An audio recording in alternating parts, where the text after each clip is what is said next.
दोस्तों, stock market में investing करो या ट्रेडिंग, टैक्सेशन के बारे में इंफॉर्मेशन होना बहुत ही जरूरी है। आज के वीडियो में मैं आपको, आप अगर म्यूचुअल फंड, शेयर्स, ईटीएफ, चाहे आप इंट्राडे ट्रेडिंग करते हो, एफएनओ में ट्रेड करते हो, ये सारे के बारे में आज हम डिटेल टैक्सेशन देखने वाले हैं। साथ ही साथ मैं आपको एक बोनस टिप देने वाला हूं कि अगर आपको किसी पर्टिकुलर ईयर में लॉस हो जाता है तो उसे आप अगले साल कैसे सेट ऑफ कर सकते हो। तो चलिए वीडियो शुरू करते हैं। और सारी तो दोस्तों, स्टॉक मार्केट में दो तरह के टैक्स हमसे लिए जाते हैं। एक होता है एसटीटी यानी कि सिक्योरिटीज ट्रांजैक्शन टैक्स, और दूसरा होता है कैपिटल गेन्स टैक्स। तो पहले हम बात कर लेते हैं हमारे एसटीटी टैक्स के बारे में। तो मैंने आपके लिए ऑलरेडी एक चार्ट बना के रखा है ताकि मैं आपको अच्छे से समझा पाऊँ। तो सबसे पहले बात कर लेते हैं हमारे शेयर्स वाले कैटेगरी की, यानी कि स्टॉक मार्केट में आप डायरेक्टली शेयर्स के थ्रू अगर इन्वेस्ट करते हो तो उस केस में आपसे कैसे टैक्सेशन लिया जाता है। तो डिलीवरी में अगर आप कोई भी शेयर जो है वो बाय करते हो, डिलीवरी में बाय करना यानी क्या, यानी कि लॉन्ग टर्म में अगर आप बाय करते हो, एक से ज्यादा दिन अगर आप किसी भी स्टॉक को अगर होल्ड करना चाहते हो तो उसे हम डिलीवरी कैटेगरी में बाय करना कहते हैं। तो डिलीवरी के केस में आप देख सकते हो बाय एंड सेल के टाइम हमसे 0.1% का ट्रांजैक्शन टैक्स लिया जाता है। अगर सेम हम इंट्राडे के केस में देखें, अब इंट्राडे यानी क्या दोस्तों, अब इंट्राडे यानी कि अगर आप आज के आज ही शेयर बाय करके आज के आज ही सेल कर देते हो तो उसे हम इंट्राडे के अंदर कैटेगराइज करते हैं। तो इंट्राडे के केस के अंदर भी सिर्फ सेल साइड में आपसे 0.1% का ट्रांजैक्शन टैक्स लिया जाता है। नेक्स्ट केस है हमारी दोस्तों म्यूचुअल फंड्स और ईटीएफ की। तो म्यूचुअल फंड्स के केस में अगर आप सेल करते हो तब आपसे 0.001% का ट्रांजैक्शन टैक्स लिया जाता है। साथ ही साथ ईटीएफ में भी अगर आप सेल करते हो तो सेलिंग साइड पे भी आपसे 0.001% एसटीटी लिया जाता है। बाइंग साइड पर आपसे एमएफ और ईटीएफ दोनों ही केसेस में कोई टैक्स नहीं लिया जाता। नेक्स्ट बात कर लेते हैं दोस्तों फ्यूचर एंड ऑप्शंस की। तो दोस्तों, फ्यूचर एंड ऑप्शंस की केस में अगर आप देखो तो फ्यूचर्स में आपसे 0.02% का एसटीटी चार्ज किया जाता है, और ऑप्शंस की केस में वो अभी 0.1% का आपसे टैक्स लिया जाता है। तो दोस्तों, एसटीटी के बारे में हमने देख लिया है। चलिए अब आगे बढ़ते हैं हमारे सेकंड टाइप के टैक्स की ओर, जो कि है कैपिटल गेन्स टैक्स। अब ये कैपिटल गेन्स टैक्स क्या होता है पहले ये समझ लेते हैं। अब जब कभी भी आप किसी एसेट को बेचते हो, जैसे कि आपके शेयर्स हो गए, म्यूचुअल फंड हो गए, गोल्ड हो गया, या कोई भी प्रॉपर्टी हो गई, तो उस केस में आपसे कैपिटल गेन्स टैक्स लिए जाते हैं। तो दोस्तों, आप देख पा रहे होंगे स्क्रीन पर कि कैपिटल गेन्स का भी मैंने एक टेबल बनाकर रखा है। तो दोस्तों, चलिए बात कर लेते हैं स्टॉक्स और equity mutual funds and ETFs के बारे में। अब इक्विटी म्यूचुअल फंड्स और ईटीएफ्स वो माने जाते हैं जिनमें 65% से ज्यादा एलोकेशन स्टॉक्स में होता है, यानी कि इक्विटी में होता है। तो होल्डिंग पीरियड मैंने यहां पर लिखा है और टैक्स रेट राइट साइड के कॉलम में लिखा है।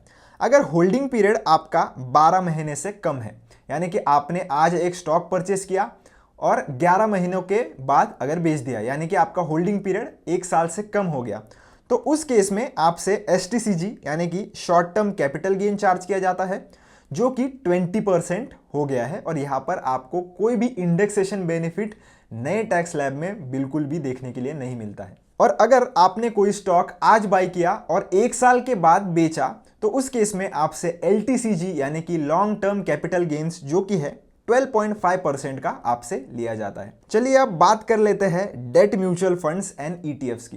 तो दोस्तों, जैसे इक्विटी म्यूचुअल फंड्स का हमने देखा, तो डेट के केस में भी अगर एलोकेशन जो है वो फंड का 65% से ज्यादा डेट में है तो उसे हम कैटेगराइज करते हैं डेट म्यूचुअल फंड्स में। तो इसमें होल्डिंग पीरियड का कोई भी कंसर्न नहीं होता है दोस्तों। आप इसे 7 दिन होल्ड कीजिए या 1 साल कीजिए, 3 साल कीजिए, इसमें होल्डिंग पीरियड पे आपका टैक्सेशन जो है वो बिल्कुल भी डिपेंड नहीं करता है। यानी कि जब कभी भी आप आपका डेट म्यूचुअल फंड सेल करते हो, वो डायरेक्टली आपके इनकम में ऐड कर दिया जाता है और एज पर टैक्स स्लैब आपसे टैक्स जो है वो चार्ज किया जाता है। और तीसरी कैटेगरी है दोस्तों हमारे बैलेंस हाइब्रिड म्यूचुअल फंड और ईटीएफ की। अब ये बैलेंस हाइब्रिड म्यूचुअल फंड क्या होते हैं पहले ये समझ लेते हैं। तो जब कभी भी दोस्तों आपका जो इक्विटी में एलोकेशन होता है वो लगभग 40 से 60% में होता है, और डेट का एलोकेशन जो होता है वो 60 से 40% के बीच में होता है, यानी कि कॉम्बिनेशन होता है, तब हम इसे बैलेंस हाइब्रिड म्यूचुअल फंड कहते हैं। और इसका भी जो टैक्सेशन है वो सेम है जैसे कि डेट म्यूचुअल फंड का और ईटीएफ्स का है। दोस्तों अब बात कर लेते हैं इंट्राडे ट्रेडिंग के बारे में।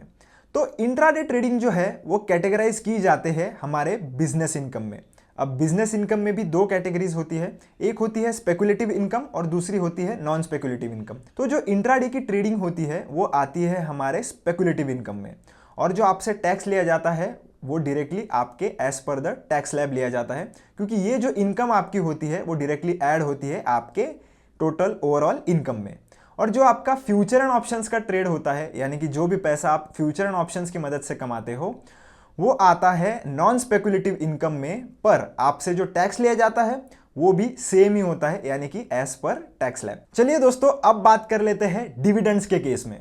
तो अगर आप कोई शेयर्स होल्ड करते हो जिनका आपको अच्छा खासा डिविडेंड आ जाता है, तो उस केस में जब आपको कोई कंपनी डिविडेंड पे करती है तो वो ऑलरेडी आपसे 10% टीडीएस डिडक्ट करके ही जो वैल्यू बचती है वो ही एज अ डिविडेंड पे करती है। तो दोस्तों जो डिविडेंड का आपका टैक्सेशन होता है वो भी as per your tax slab ही होता है, क्योंकि डिविडेंड का जो इनकम आपको आता है वो डायरेक्टली ऐड होता है आपके ओवरऑल इनकम में। दोस्तों अगर अभी तक आप वीडियो देख रहे हो तो चैनल को लाइक शेयर सब्सक्राइब जरूर से कर देना, क्योंकि अब जो मैं बताने वाला हूं वो बहुत ही इंपॉर्टेंट पॉइंट है, और अगर आप वो समझ गए तो आप बहुत सारा टैक्स आपका जो है वो बचा सकते हो। तो चलिए दोस्तों अब हम बात करने वाले हैं कैपिटल लॉस सेट ऑफ के बारे में। अब ये क्या चीज होती है, चलिए एक एग्जांपल से मैं आपको समझाता हूं। तो मान लीजिए आपको लॉन्ग टर्म कैपिटल गेन हुआ है 3 लाख रुपए का, और आपको पिछले साल लॉन्ग टर्म कैपिटल लॉस हुआ था लगभग 50,000 का। तो इस केस में आप क्या कर सकते हो, ये जो पिछले साल का जो 50,000 का जो लॉस है, आप वो इस जो गेन आपको इस साल में हुआ है 3 लाख का उसके साथ सेट ऑफ कर सकते हो, यानी कि आप माइनस कर सकते हो। जैसे 3 लाख का हमारा LTCG था और 50,000 का हमारा LTCL था, तो हमारा नेट गेन्स अभी टैक्सेबल जो होगा वो घटकर हो जाएगा 2.5 लाख, यानी कि 2,50,000 पर। और आपको अगर पता होगा कि हमारी जो लिमिट है वो ATC की वो अभी 1 लाख से बढ़कर 1,25,000 हो गई है। तो दोस्तों आपको अगर ये एग्जेम्पशन के बारे में नहीं पता, तो पहले हमारी लिमिट हुआ करती थी 1 लाख की, जो कि बढ़कर अभी हो गई है 1,25,000। यानी कि आप कोई भी म्यूचुअल फंड या शेयर्स अगर सेल करते हो तो आपको पहले 1,25,000 पर कोई भी टैक्स नहीं लगता है। 1,25,000 के बाद जितनी भी अमाउंट आपकी हो रही होगी या उतना मुनाफा आपको हो रहा होगा, उतने पर ही आपको टैक्सेशन देना पड़ता है।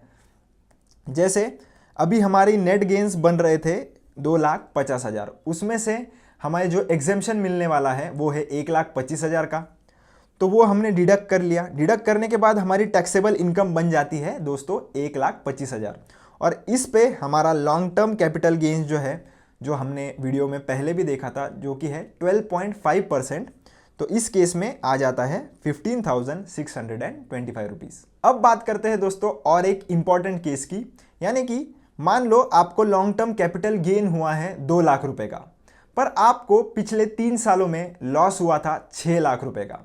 अब इस केस में आप क्या कर सकते हो, ये बहुत ही ध्यान से आपको सुनना है। तो 2 लाख का आपका LTCG था और 6 लाख का आपका LTCL है, यानी कि 4 लाख जो है वो अभी भी आप माइनस में हो। तो इस 4 लाख को आप जो है वो अगले साल कैरी फॉरवर्ड कर सकते हो, यानी कि अगले 8 सालों तक आप ये 4 लाख जो है वो कैरी फॉरवर्ड कर सकते हो, और आपका जो प्रॉफिट है वो इस लॉस के साथ सेट ऑफ कर सकते हो। पर आपको एक बात बहुत ही इंपॉर्टेंट ध्यान में रखनी है दोस्तों, कि आप अगर इस लॉस का ITR फाइल करते हो तभी आप इस लॉस को आगे सेट ऑफ कर सकते हो। अगर आपने इसे ITR में शो नहीं किया होगा तो उस केस में आपको ये जो प्रोसेस है उसका फायदा उठाने के लिए नहीं मिलेगा। पर इसमें और एक कैच है दोस्तों, अब लॉन्ग टर्म कैपिटल गेन्स जो होते हैं वो आप सेट ऑफ कर सकते हो सिर्फ लॉन्ग टर्म कैपिटल लॉसेस के साथ। पर अगर आपको शॉर्ट टर्म कैपिटल गेन्स में लॉस होता है तो वो आप लॉन्ग टर्म कैपिटल गेन्स के साथ भी सेट ऑफ कर सकते हो और शॉर्ट टर्म कैपिटल गेन्स के साथ भी सेट ऑफ कर सकते हो। तो ये आपको स्टार मार्क वाली जो बात है ये आपके माइंड में हमेशा से रखनी है, नहीं तो लोग जो है वो इस बात पर कंफ्यूज हो जाते हैं। तो आशा करता हूं दोस्तों सारा टैक्सेशन जो है वो आपको समझ में आ गया होगा, और अब आप जो है वो इन्फॉर्म डिसीजन इस बात पर ले सकते हो। वीडियो अगर पसंद आया हो तो लाइक ज़रूर करके जाना। अगर आपको कोई भी डाउट आता है तो कमेंट सेक्शन आपके लिए खुला है। मिलता हूं आपसे नेक्स्ट वीडियो में। Till then keep learning keep earning.